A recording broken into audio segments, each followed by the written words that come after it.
So can you hear me all right, first of all? If my voice drops during the presentation, then shout at me or wave or start a slow hand clap or something, and then I'll remember to speak up. So work for Northumberland County Council, where I manage a small team of ecologists who mostly work on planning-related matters, and also the Space for Shorebirds team. You had Richard here a few weeks ago. He's part of my team. And I also oversee the Northumberland Coast National Landscapes team. So that's the AONB, as was until recently. So, local nature recovery strategies. So here's a lovely picture. This is beavers being reintroduced in the Forest of Dean. Unfortunately into an enclosure rather than the full wild release, but hopefully that'll come. And beavers are fascinating, fantastic creatures that do all sorts of wonderful things. But I don't want you to concentrate on the beaver in this picture. I want you to concentrate on the Secretary of State, the gentleman in the blue trousers and the pink shirt, Michael Gove. It may well be that beavers make a more interesting subject for a talk because they are truly fascinating, and legislation and policy can be a bit dry. But I'll do my best, and hopefully by the end you'll at least see the importance of it, even if you were still wishing for a talk about beavers instead. So, Michael Gove, because we can't talk about local nature recovery strategies without talking about his time in office as Secretary of State for the Environment, which was 2017 to 2019. Because quite a lot of interesting things happened during his time in office. First of all, we had the publication of the 25-year Environment Plan, which had some very interesting ambitions within it, including creating or restoring 500,000 hectares of wildlife-rich habitat outside of the protected area network, so in the wider countryside, and various actions to recover threatened species of animals, plants and fungi. So really quite an ambitious document, but a white paper, so policy, not legislation. And policy documents do tend to come and go. So interesting ideas, but not much weight. But what followed in 2019 was that the Environment Bill was published. And after some quite nail-biting moments, it was enacted in 2021. So we're moving from policy, which government can pick up and drop as it wishes, to primary legislation. The Environment Act is really a very, very wide-ranging piece of legislation. Covers environmental governance, so something called the Office for Environmental Protection was founded as a result of the Act. Had a section on waste, a section on air quality, a section on water, and then the bit I was most interested in, a section on nature and biodiversity. Within that, three particularly important points for those of us who work in nature conservation. The introduction of something called mandatory biodiversity net gain, which you might have heard a bit about in the press. So this is a requirement on developers to create or restore or establish new habitats to replace those that are lost to development, with a little bit more on top, which is the net gain bit. Local nature recovery strategies, which I'll be talking about, and then various initiatives around protected species and protected sites, which empower Natural England, the government's nature conservation agency, to take some measures in relation to those things. So really a huge piece of legislation, and a very, very important one. So homing in on local nature recovery strategies,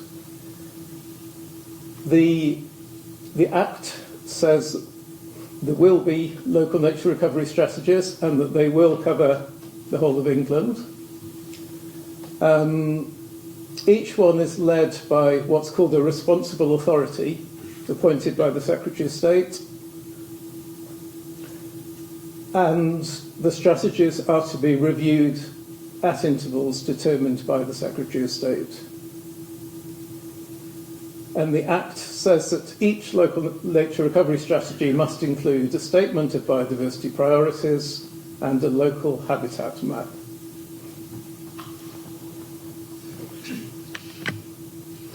So just zooming in on northeast England, to our part of the world. So we've got 3 local nature recovery strategies. We've got the north of Tyne, which is the one I'm involved in, so that covers Northumberland, Newcastle and North Tyneside, and Northumberland County Council is the responsible authority for that one.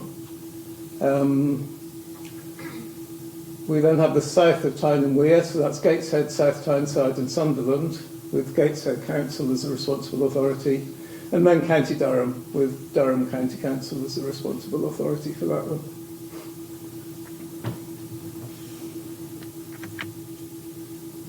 So, as I said, the Act requires that each LNRS includes a statement of biodiversity priorities and a local habitat map.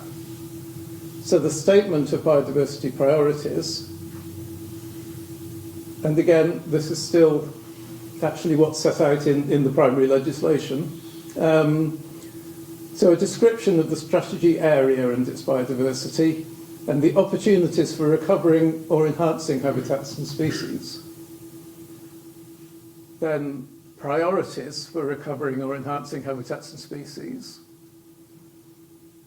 And when we're setting those priorities, we're asked to take account of other environmental benefits. And what we mean by that is the other things that nature does for us. So it could be carbon sequestration, it could be flood management, it could be pollination services, a whole range of things that, that nature does for us. And then we're to identify the measures that could help to implement the priorities that we've identified. And then the local habitat map. So first of all, we're to show the existing areas of importance for wildlife. So our network of protected sites, like sites of special scientific interest, and important habitats. Secondly, areas that could become of particular importance for wildlife if the measures that we've identified are implemented.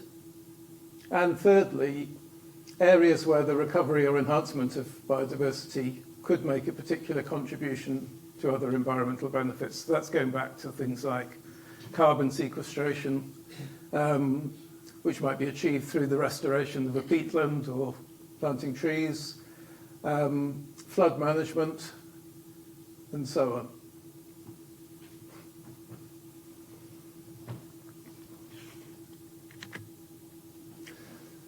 Now, one of the things about working on LNRS is DEFRA, the Department for the Environment, has produced reams and reams of guidance about how they should be done, some of which is more helpful than other bits, I must say.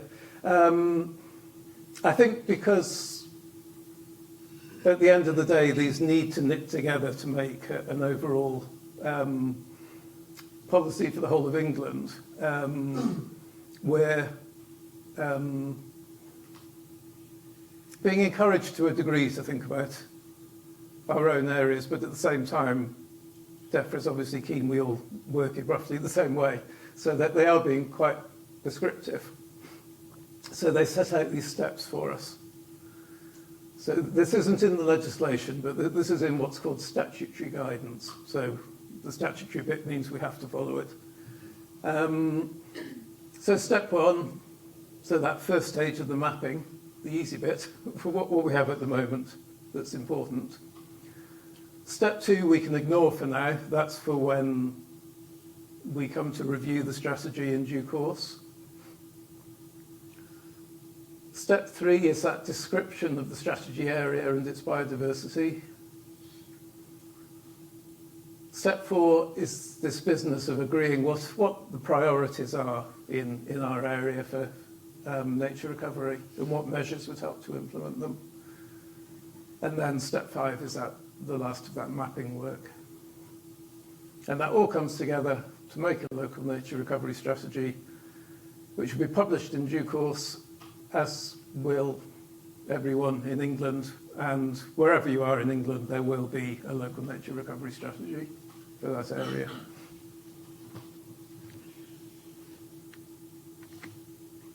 So, in the north of Tyne, we have a steering group. So that is a mixture of the local authorities in the area, National Park, Natural England, Wildlife Trust, the National Landscapes, the AONBs, as were the other government agencies like Forestry Commission, Environment Agency, the Marine Nature Partnership, and ERIC, the Environmental Records and Information Centre. Now, DEFRA's also very keen on wide consultation, and that falls into two main areas. So one is environmental experts working in the region. So in addition to the steering group, we have various expert groups that bring in a lot of the different bodies working on nature conservation in the region, and some individual experts as well. And then the other side of the consultation is with the people who manage most of the land, farmers, landowners, foresters. And that's being done, we've commissioned that independently, and it's being done through a mixture of questionnaire surveys and telephone interviews. And then once we have a draft plan, that has to go to a full consultation that's open to everybody. It's a bit like developing a local plan, so there will be a consultation phase that's open to absolutely anyone in the region.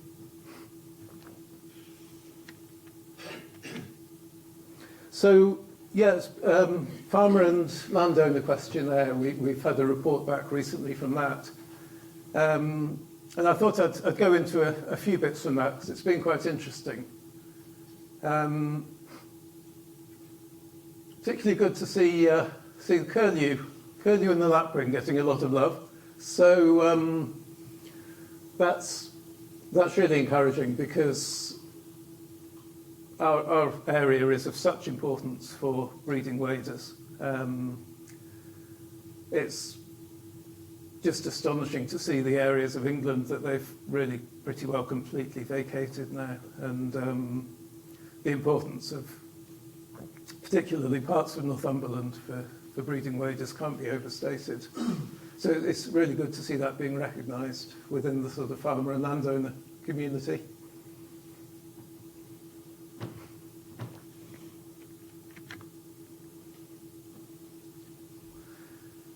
And we asked them about the additional environmental benefits that they thought were important.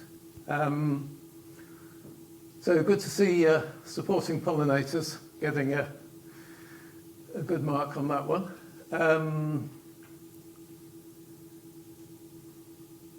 But really quite broad recognition of the different environmental benefits that can be obtained through appropriate land management.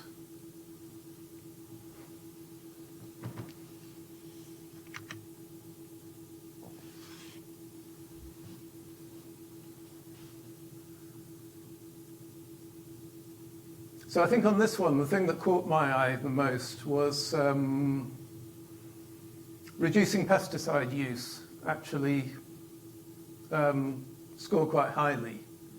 Now, that's something I would have guessed would be in the too difficult box for a lot of farmers, and something that I would have expected some probably quite difficult conversations about. So it's good to see its recognition there as a desirable measure.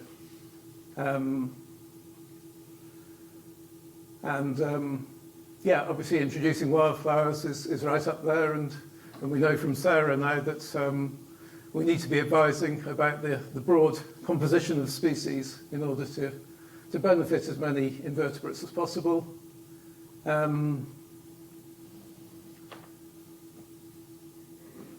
Keep more long vegetation and scrub, and again, I was really pleased to see that, because often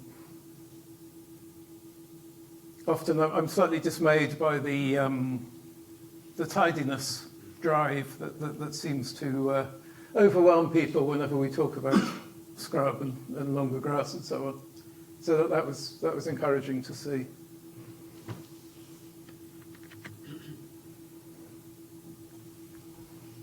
So in terms of what's stopping people,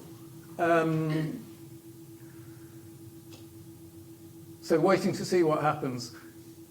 In a way, this is a really odd time to be talking to farmers and landowners about things like this, because it's such a time of change and confusion within that sector at the moment. There's still a lot of lack of clarity about how the grant system is going to evolve, what the opportunities are through the different agri-environment schemes. So I'm not surprised to see, waiting to see what happens being up there. The other bar at the bottom, which is obviously the longest bar, that covered a lot of things, but one that was particularly important was tenant farmers saying their tenancy arrangements don't necessarily allow for taking environmental measures, or their tenancies are configured in such a way that it's just more difficult to do that and to make it pay. And that's significant because Northumberland has an unusually high proportion of tenant farmers. So that's quite a significant obstacle.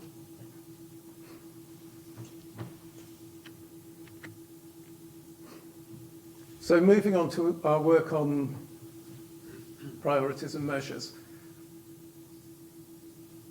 So there are so many aspects to the natural world which are important, and there's so much that needs to be done. How on earth do you start to prioritise? Well, DEFRA's very keen that we are really we really work hard on the prioritisation process, because if everything's a priority, then effectively nothing's a priority. We know we're always going to be working with far less resource than we would like. So to really have a clear-headed view about what is most important is essential, but gosh, it's difficult. The way we're approaching it, we're taking a very habitat-led approach rather than species-led, and I'll talk a bit more about that in due course.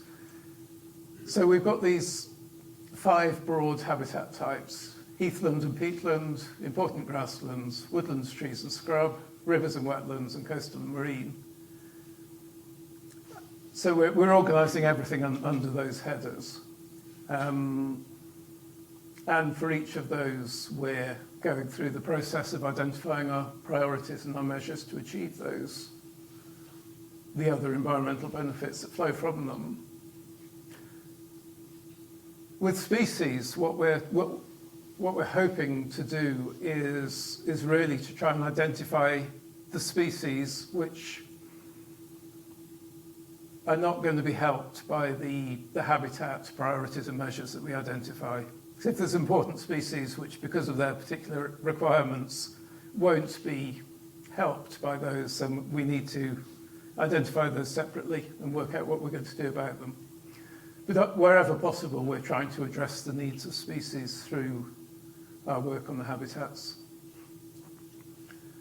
So we've been out to consultation to get a long list of potential priorities and measures from our group of environmental experts.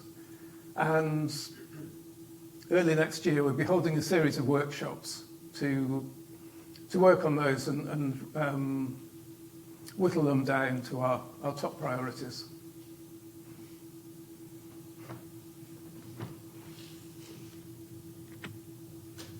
So, yeah, species.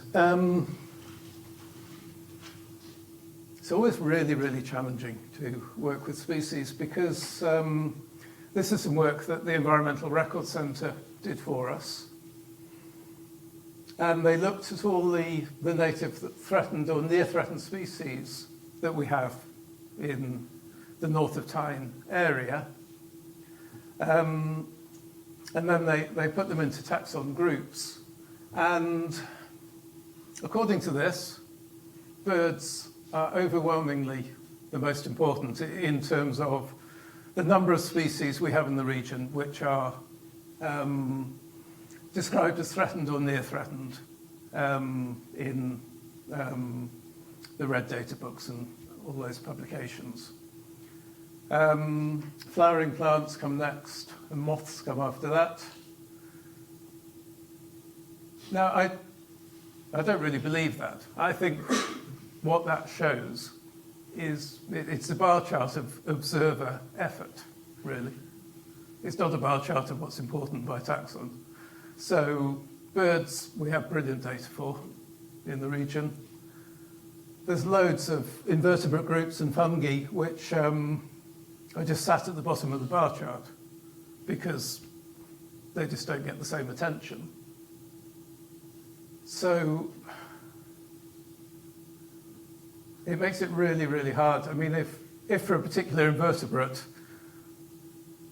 it's a internationally threatened species, and the last record that the Environmental Record Centre has is from 1852. Is it because it was last present in this region in 1852, or was it because the last time there was a person active in this region who was interested in that taxonomic group was looking around in 1852? So that's why we're really taking that habitat-led approach. Otherwise, we would write a big document about birds, a slightly shorter document about flowering plants, and not much about anything else, which clearly doesn't represent the conservation value of the North of Tyne area. So yeah, species, really, really challenging.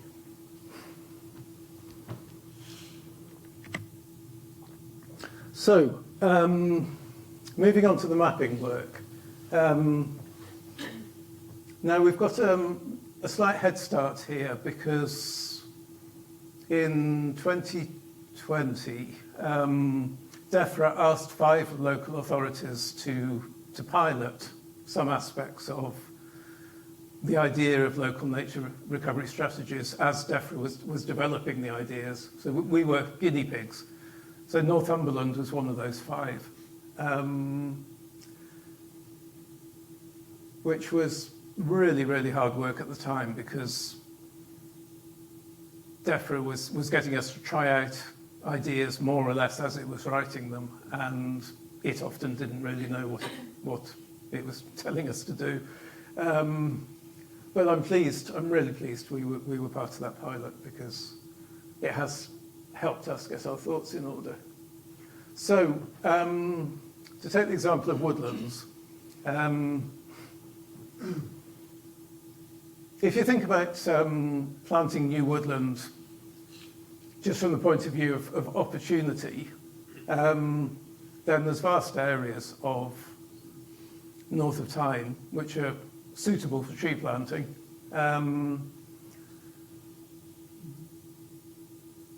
But is it all the same in terms of its potential value for wildlife? or are there particular parts of the area which are of much higher value? Now, this map shows a little bit of Northumberland. The darkest green, the thin dark green slithers, are ancient semi-natural woodland.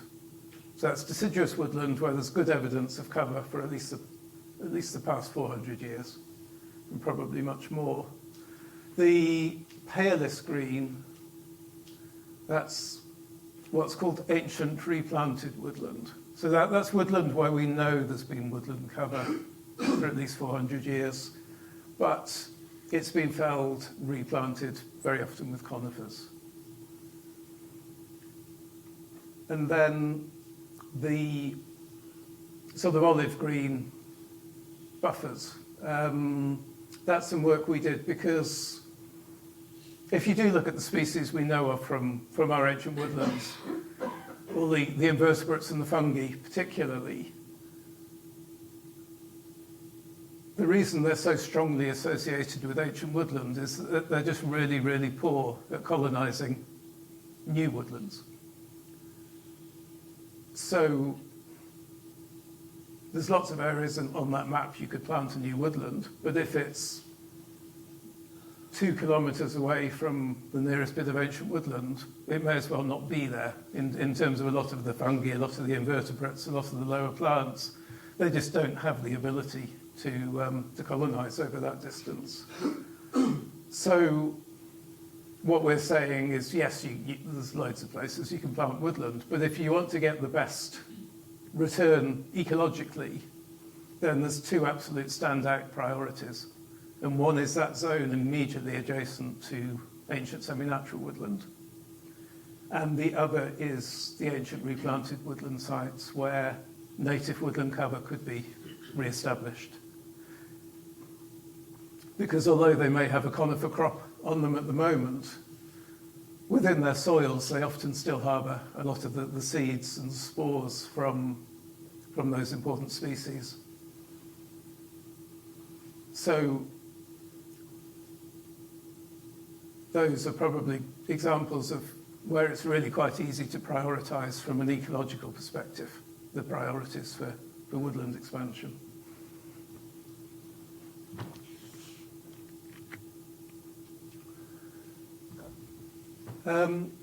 So here's a map which has Stanfordham, the right-hand end, and Matt Fen, you can see on the left-hand end.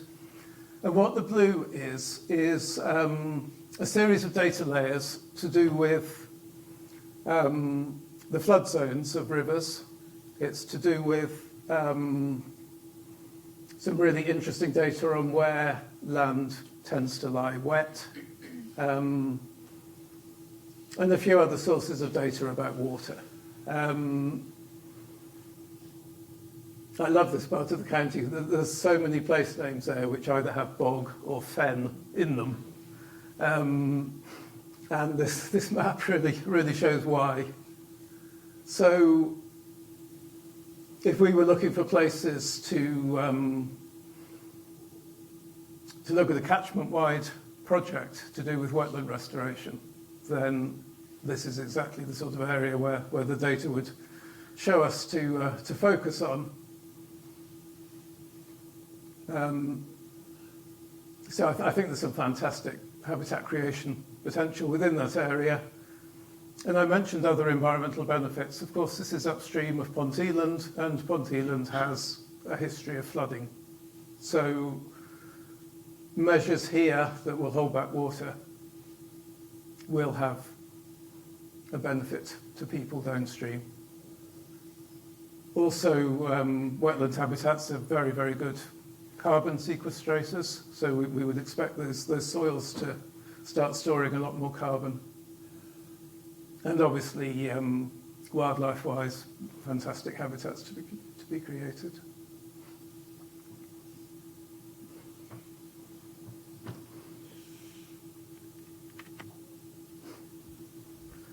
To give a different example, so a little stretch of coast around Druridge Bay, The dark orange is dune grassland, and we have nationally and internationally important examples of dune grassland with the fabulous array of plants that it supports. As we all know, sea levels are rising. The way dunes naturally respond to rising sea level is to start to migrate inland in response to sea level rise. Unfortunately, if you start looking at all the areas in Northumberland where there are things like roads and settlements directly behind the dune, you soon realise that most of our dunes are pinched between roads and settlements and the rising sea. So we started thinking about, well, where are the places where dune rollback could actually be allowed to occur without moving roads and getting into really big infrastructure projects like that. And that's there's two paler blobs behind the dunes on that map. There's really, really few areas in the north of Tyne where dunes are unconstrained and could theoretically roll back, which is obviously a concern, but does make those areas particularly important for that reason. But there's great lengths of coast where there's just no opportunity for dune rollback.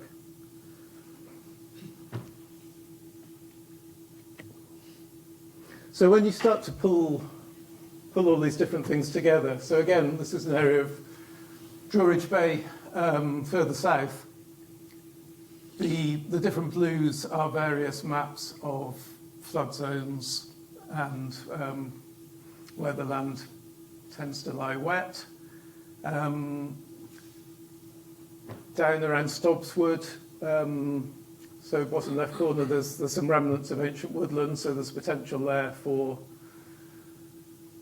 woodland expansion in the places that'll be most beneficial ecologically. Then we've got that little bit in the north where dune rollback could occur. So you start to see how the priorities can be built up. So if we're interested in woodland, then we know the most sensible place on this map to look at woodland is around here. We know that in terms of wetland creation, this is an area with huge potential. A lot of existing wetlands, so all the benefits of linking those up as well.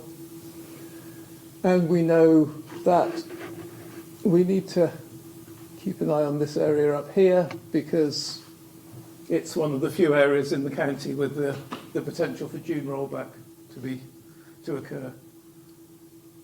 So you can see how gradually we can start to build up these priorities and see what has the most potential where.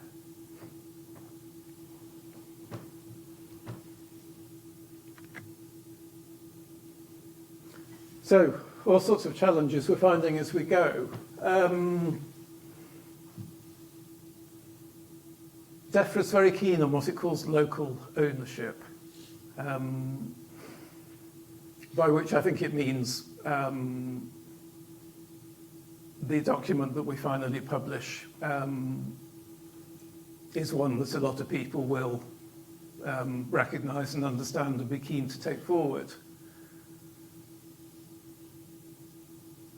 But sometimes the messages we get back don't necessarily coincide very well with our established sort of framework of nationally and internationally recognised nature conservation priorities.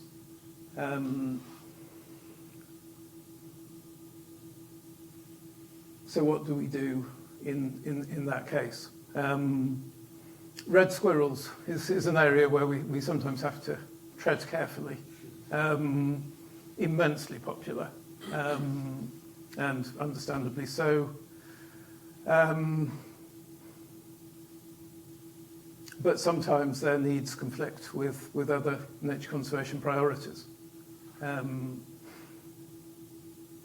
So there's a few areas like that where the balance between the recognised national, international sort of priorities and what people value locally don't always exactly coincide, which certainly leads to some interesting conversations. Regulations and guidance, yeah. I've mentioned we do have literally reams of guidance from DEFRA. And I think, as I said, some of it's more helpful than other bits of it.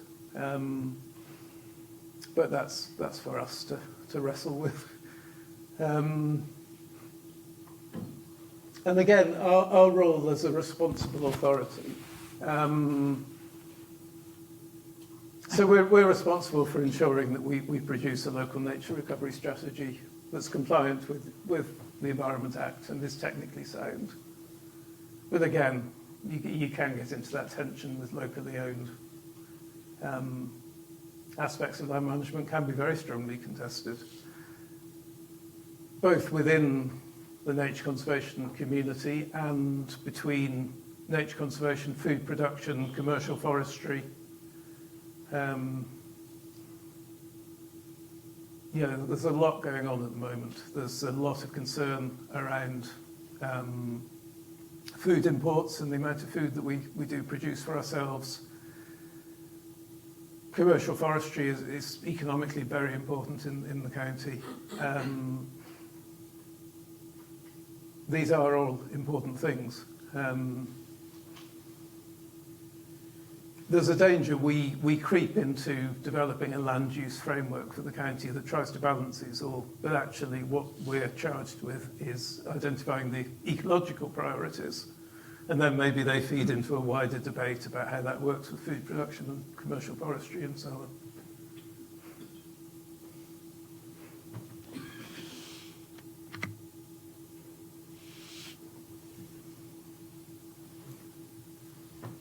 So yeah, I mean, back to farmers, land managers. Lots of interesting conversations with them, which always come back to the same point, which is that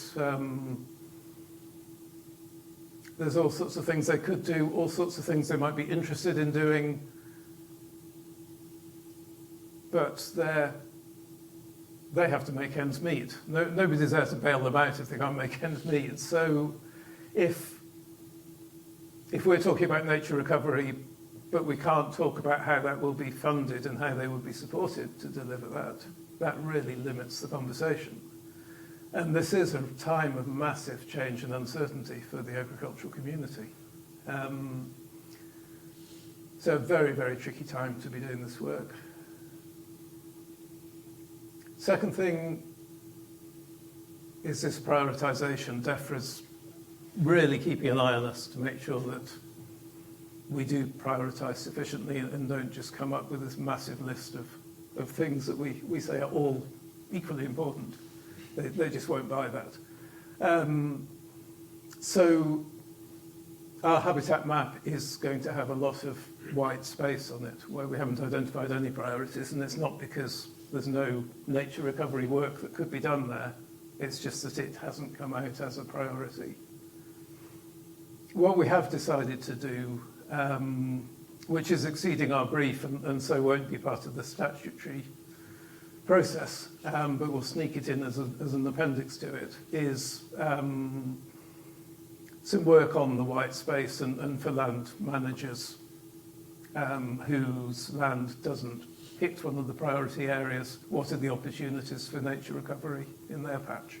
So I think that's really important, that we don't forget those areas even if they don't make it in terms of the short list of priorities.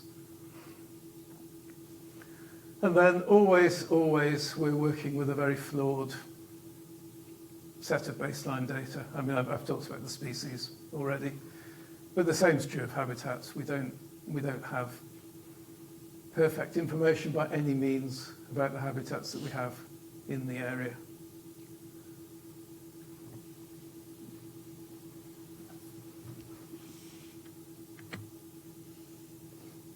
So it's all very well us producing a lovely document, but what difference is it actually going to make? How is it going to be implemented? So I've mentioned the environmental land management schemes for, that support farmers and landowners. They're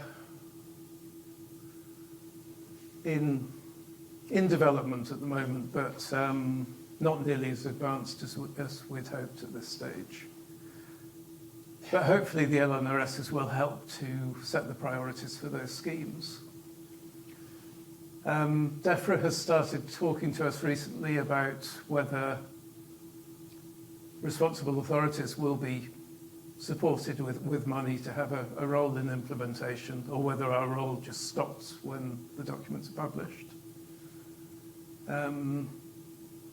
Green finance, increasingly important. The private sector, big companies are starting to put really quite serious money into nature conservation for a variety of reasons. Some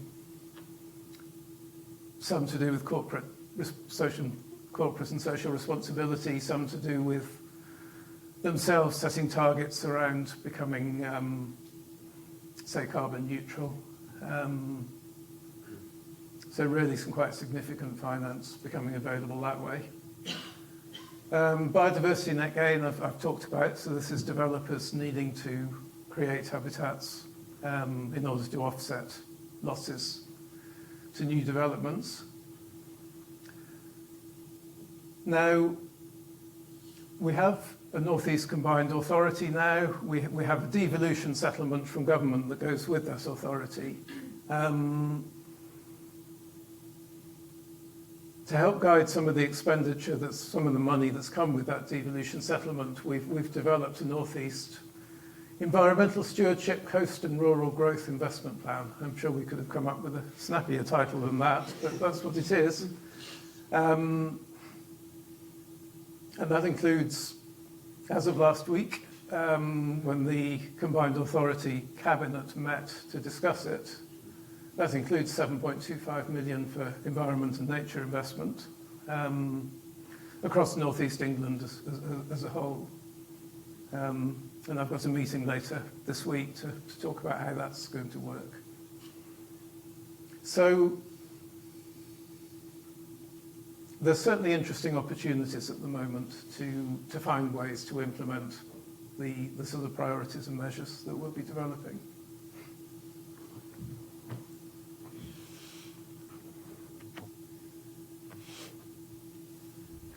And there's also a legal duty.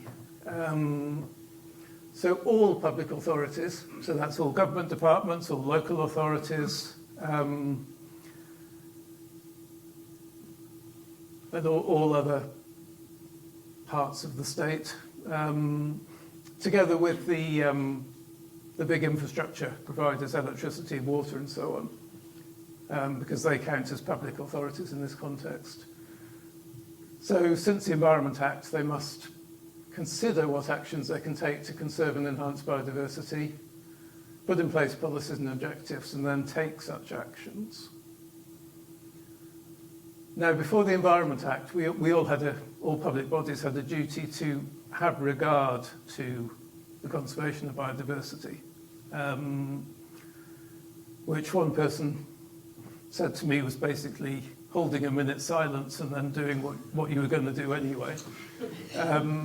So moving from have regard to must is a significant change. And in complying with that duty, the authority must in particular have regard to the relevant local nature recovery strategy. So that ties local nature recovery strategies into that duty that falls across the public sector.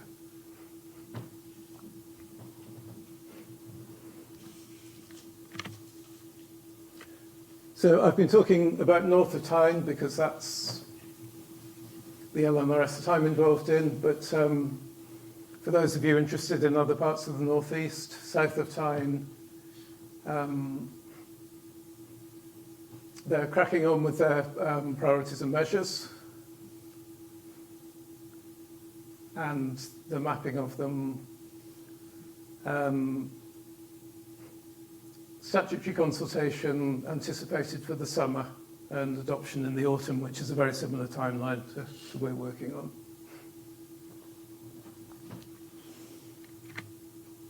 And Durham on a very similar timeline.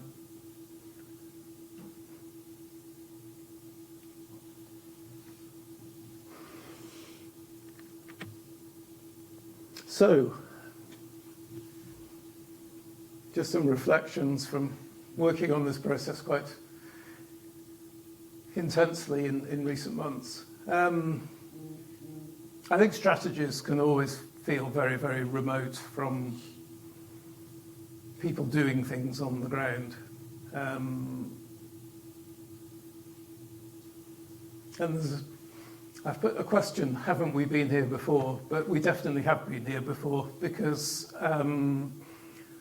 I actually started work for Northumberland County Council in 1997, and I was recruited to lead the work on Northumberland's Biodiversity Action Plan. So these things come round again.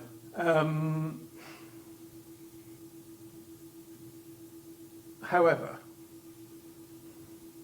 biodiversity action plans, the local nature partnerships that came along afterwards, the nature improvement areas that came along after those, they were all born of policy rather than legislation. So government published white papers, we all got on with them, and generally after about 5 years, the government's agendas moved on, and these things do quietly get shelved. And yeah, I've been there again and again over the 27 years that I've been a local government ecologist. LNRS are a requirement of primary legislation, and that is very different. We actually now have statutory habitat and species targets, so the 500,000 hectares of new habitat outside of designated sites that I mentioned at the beginning, which started as an aspiration in the white paper, is now a statutory target against which government will be judged. The Office for Environmental Protection, which was set up through the Environment Act,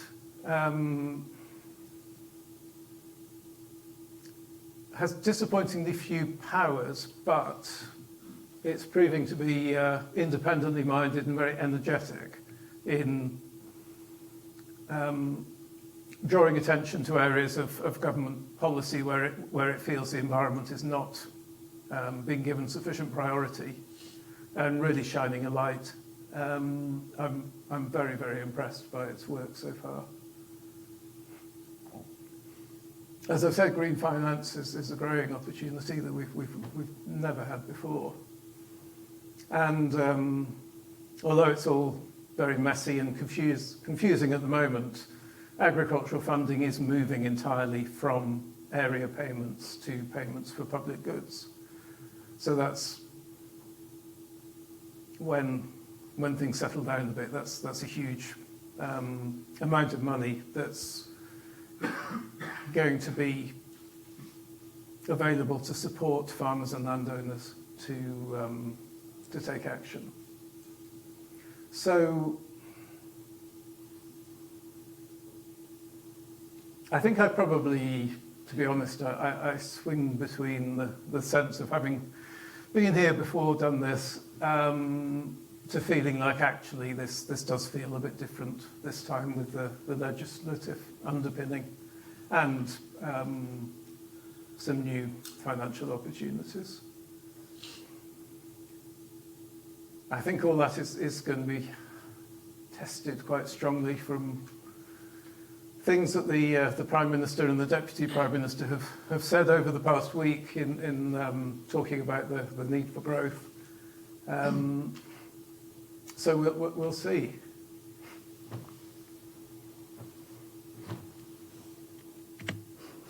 But I'd like to finish by returning to the slide I started with, because if in a desert island discs sort of way I had to choose one priority to take forward in the region, then the establishment of beavers in the wild would very definitely be on my short list, and may well be the one I chose, because the effect they have on the environment is so profound and so beneficial. And they do it all for free. Okay, so I hope that's given you a bit of insight into local nature recovery strategies. Probably baffling in places, because we're baffled by some of the regulations and the guidance, but I do think there's real opportunities that will flow from them, but we'll see over the coming years. So thank you very much.